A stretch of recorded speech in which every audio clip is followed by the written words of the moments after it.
Go. Morning, everyone. The morning after, the night before.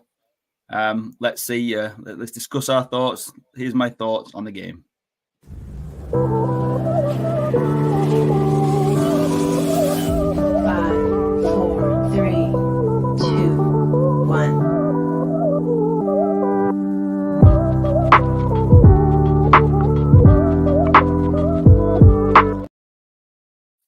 Good morning, Phil. How are you feeling today, sir? Morning, mate. You okay?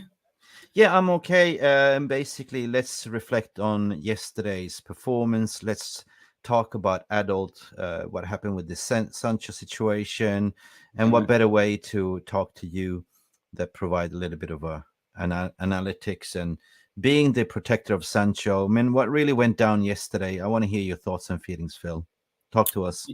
Yeah, so basically, I didn't see it as it broke. I just caught it a bit later on. So I've seen all the feedback off the back of it as well. Everyone saying, Sancho, get out, stuff like that.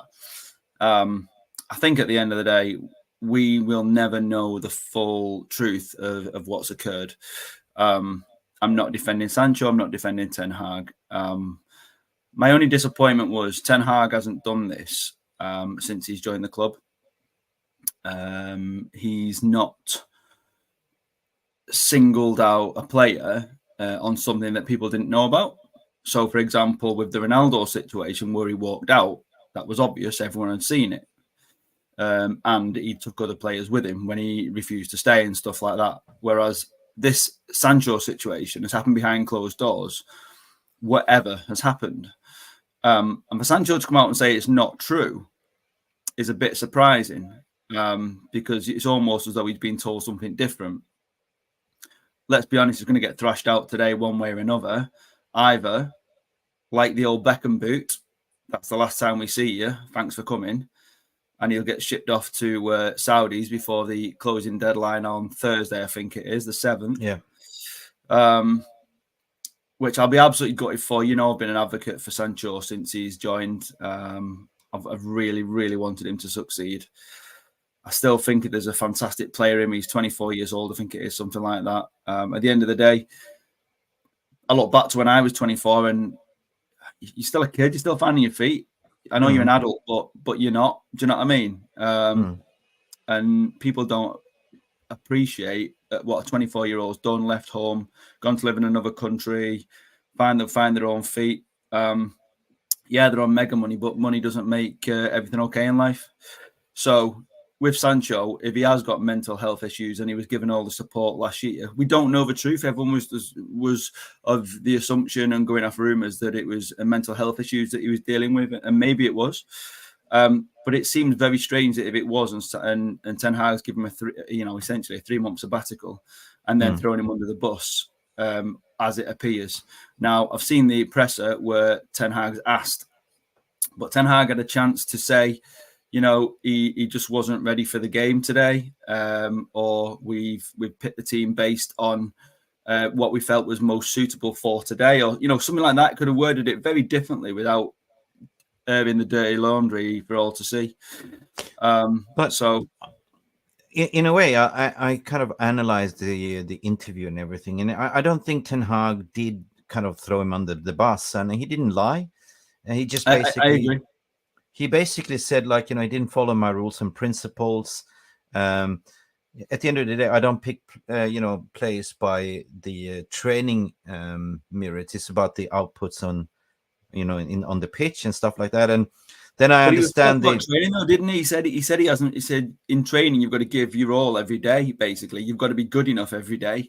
Yeah. So he's suggesting that he's trained well maybe some days, but not all the time, or I'm making this up, or he's messing around, or he's only half-hearted in some of his tackles or his chases, or I'm a football coach, as you know, and some of my kids, sometimes we say to them all the time, I'm not going to mention any of them obviously, but we say to them, why do you play so much better in a game than you do in training?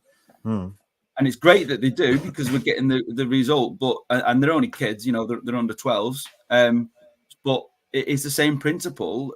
Perhaps he's seen that he wants to see the same 100% that they get given in a match in training. Maybe it's that. I'm going to play the devil's advocate here because, Yeah, I always pick up what Ten Hag is saying. And it's always like, you have to follow my rules, my principles. Have certain standards, right? And no messing around in training. We saw when Ten Hag came in, like he gave punishment. There was push-ups, there was stuff like that. I yeah, go back in timeline when Jadon Sancho was playing in Dortmund as well. There was also incident when he was accused for being lady, dilly-dallying, refused to rock up to training, and coming back to what you said, 24-year-old, you're getting paid a lot of money. I think money is the indicator here to sort of to spoil the player's mind at the yeah. end of the day. And we've been trying so hard to get rid of this player power thing. And at the same time, what a coincidence to come up with the story like this when we just lost against Arsenal with 3-1.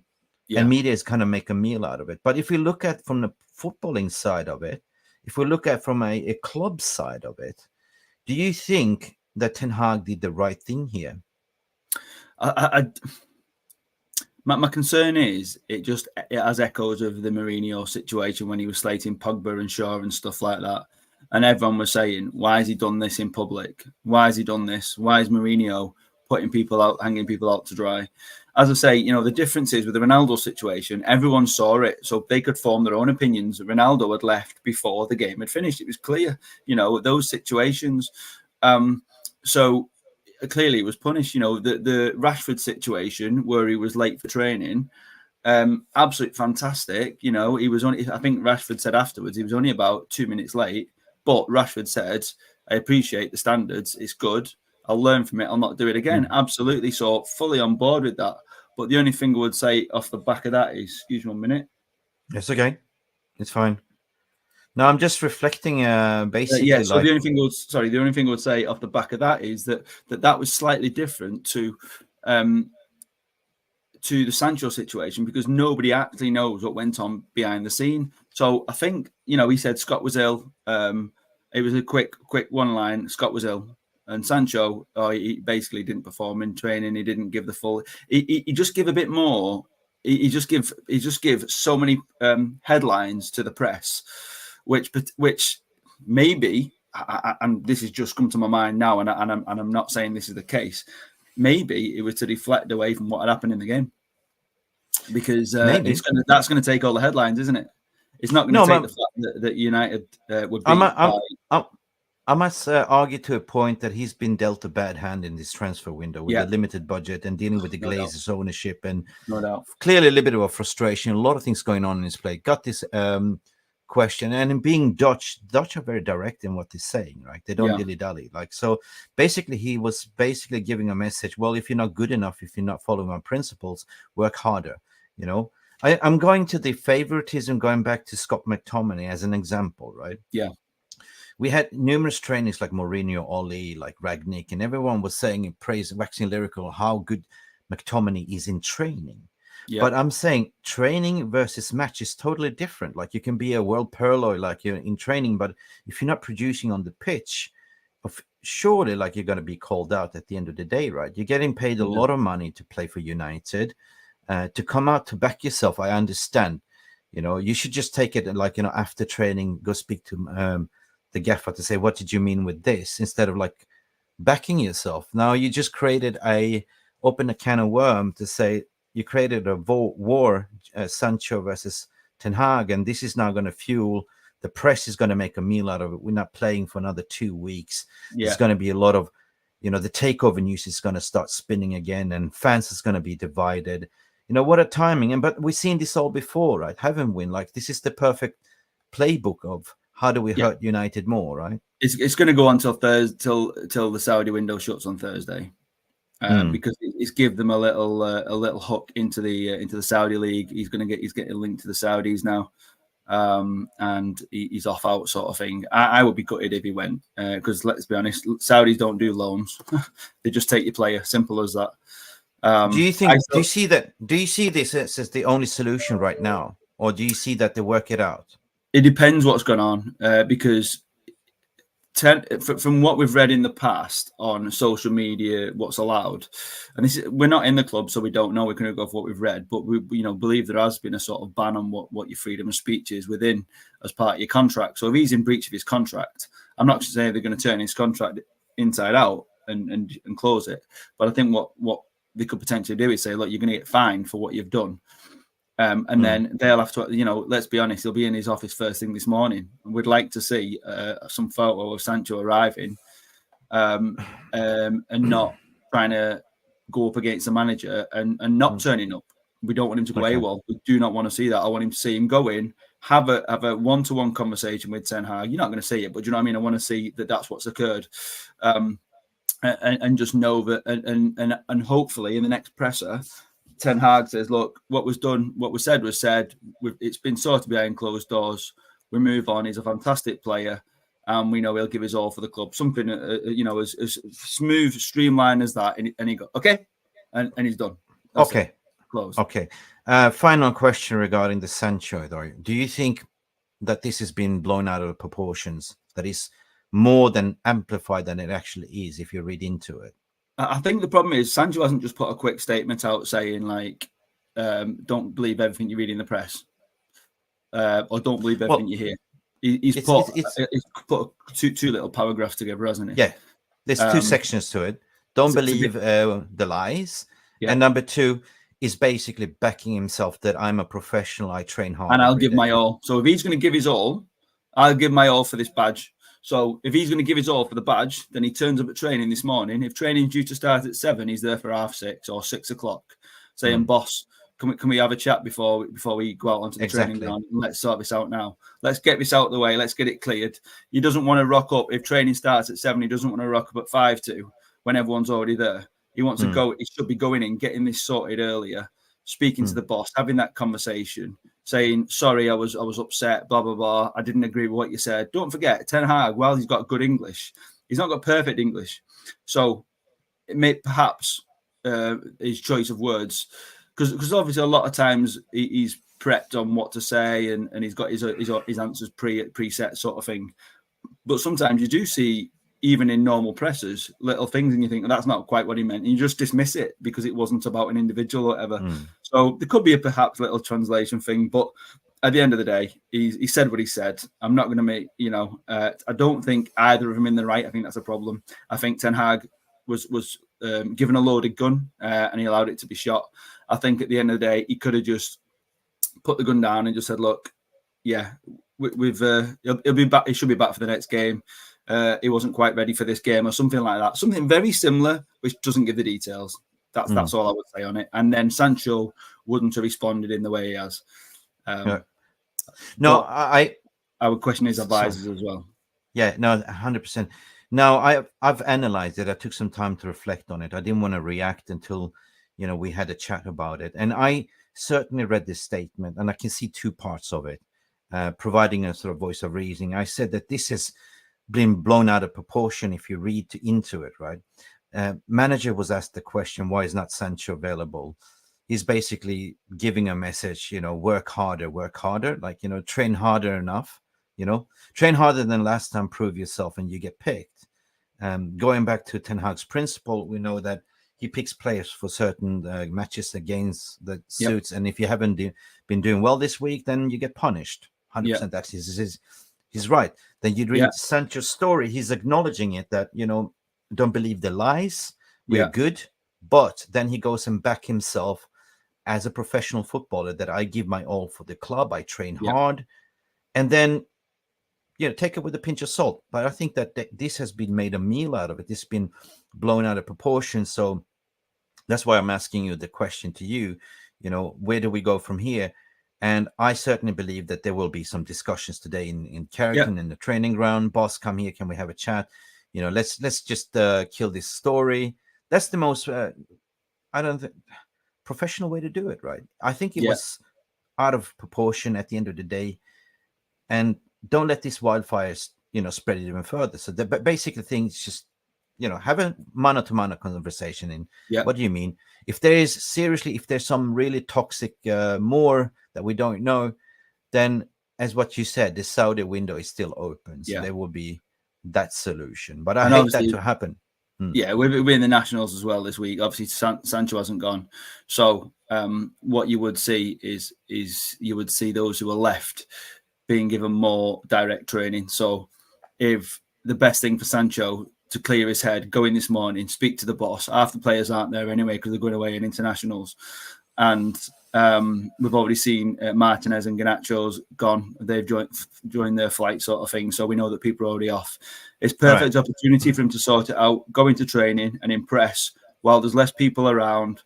Let it all die down. And it's actually, whilst the press might try and blow it up, there's nothing to blow up. There's no pressers coming up.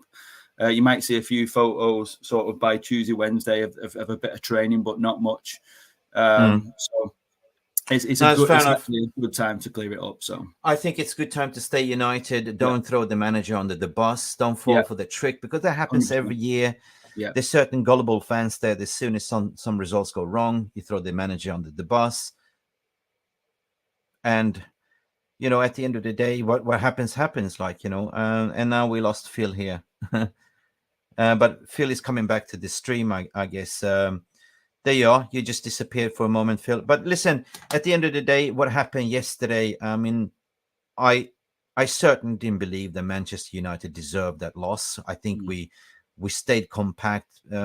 I saw that players were seriously listening to the manager. They stayed resolute. They kept the shape. Second half, we looked like the better side all of a sudden, because they were there for the taking. And we made right substitutions at the end of the day. We brought in Garnacho.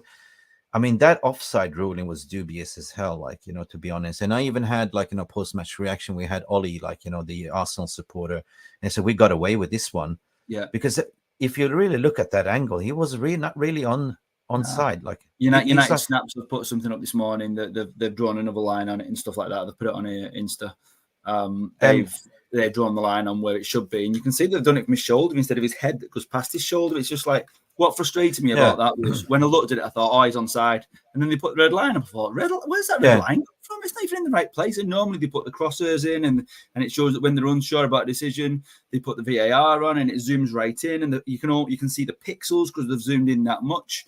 They didn't do none of that. It was just like, it's offside. Off you go. Yeah, it's like, I don't think so. They didn't I know. Look at the Johnny Evans dragging him to the floor. They didn't even look at that, or the blocking him, you know, whatever it was. They didn't even look at that where Rice scored, and the penalty on Garnacho, how that was seen as him putting his arm in the way.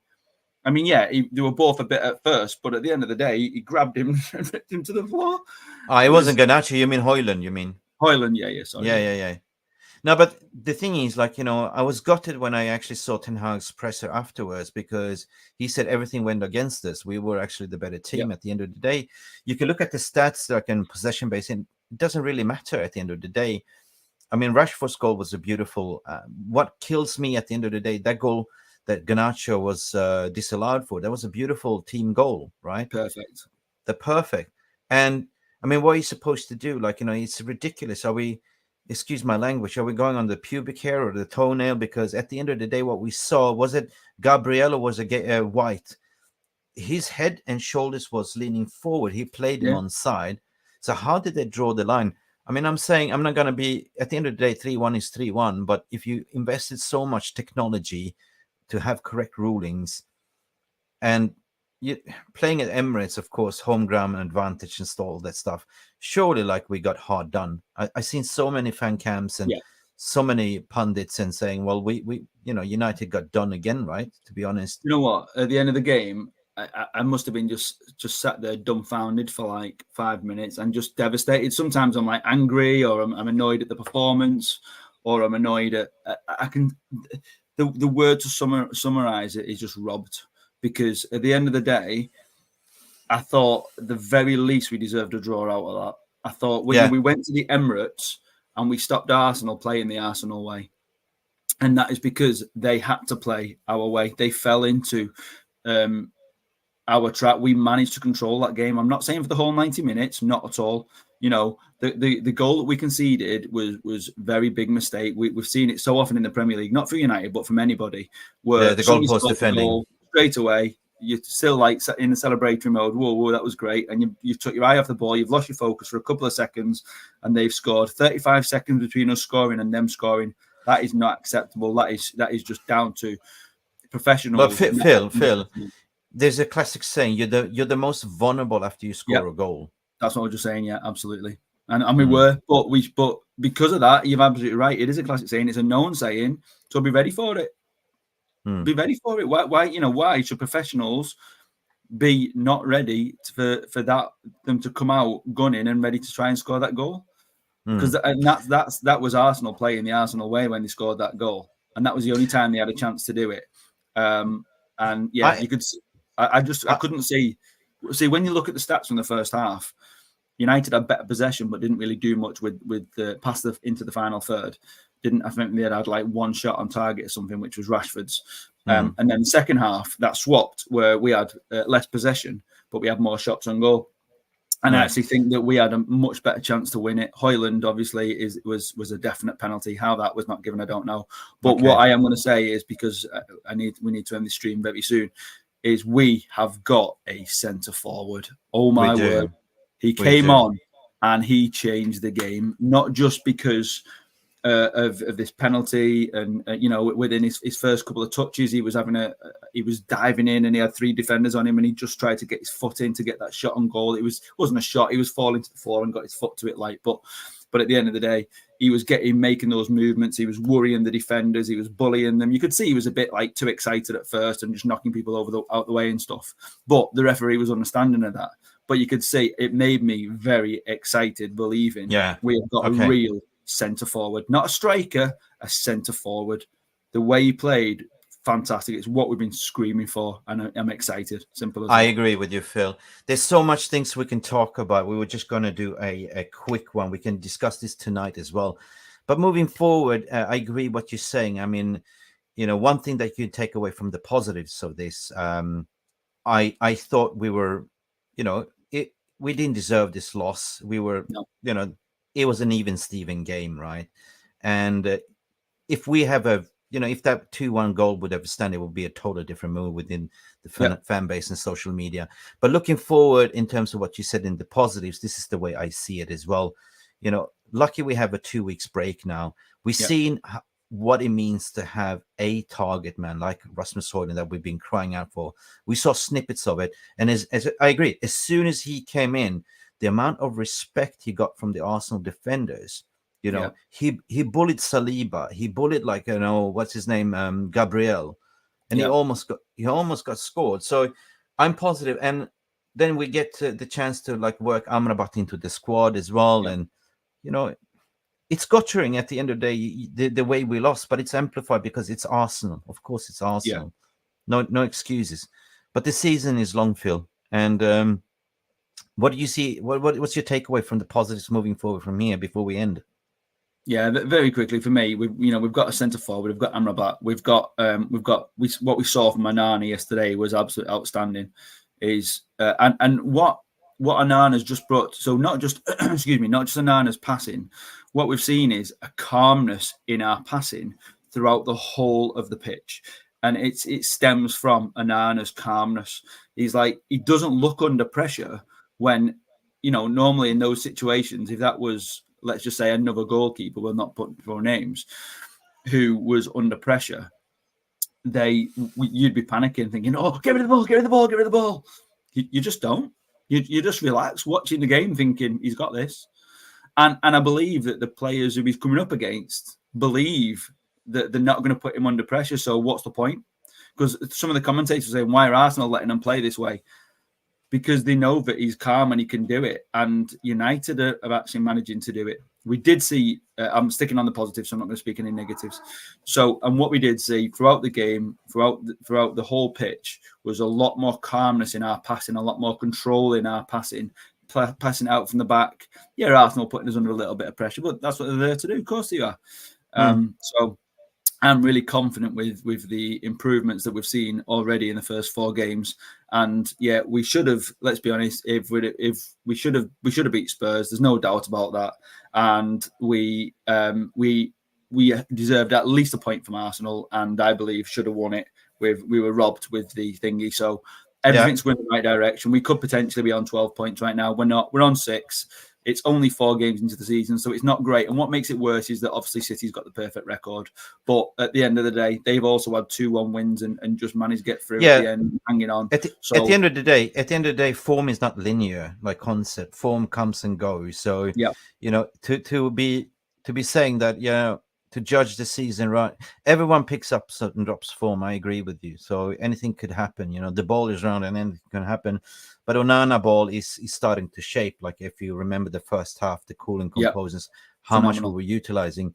The problem is the Onana ball, like he pinged the ball, so he didn't have a target man. And you know, arguably to say that Martial looked like a passenger all game. But with Hojland coming in, I'm excited, 100%. With Amrabat coming in, there's something to look forward to. I mean, we 100%. See how Ten Hag wants to shape it. He wants to stick to his rules and principles. And if you're not going to, you know, listen to it, you're not going to be part of the squad. And this is the takeaway that I'm getting with the Sancho story as well. Like, you know, you didn't listen to what I had to say, that you're not going to be part of the squad. So you got to have discipline. And the way forward here is players that listen to the manager and follow the rules and instructions, right? And people, thank you, Phil. Thank you for coming on. This is not live, people, by the way. It's just a recording. So please do leave a comments below, and we should see you later on tonight, 9 p.m. with Jarvis's Corner. We're going to talk about everything. Let's stay united, people. This has been Phil Standish, the United Standish Show. Big up, Phil, for coming in, having your say. And hopefully, you know, we made your day. Whatever we say, Phil, peace, love, go banana. But we say peace, love, thank God we have Onana, right, Phil? Absolutely. All right. Game on, people. Stay beautiful, and we should see you tonight. Thank you, Phil, for coming in. Cheers. See you later. That's all, folks. Bye.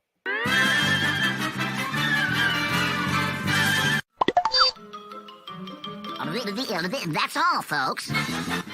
Thank you so much for stopping by and watching Mufc Realist TV. Don't forget to like and subscribe and follow us on the socials.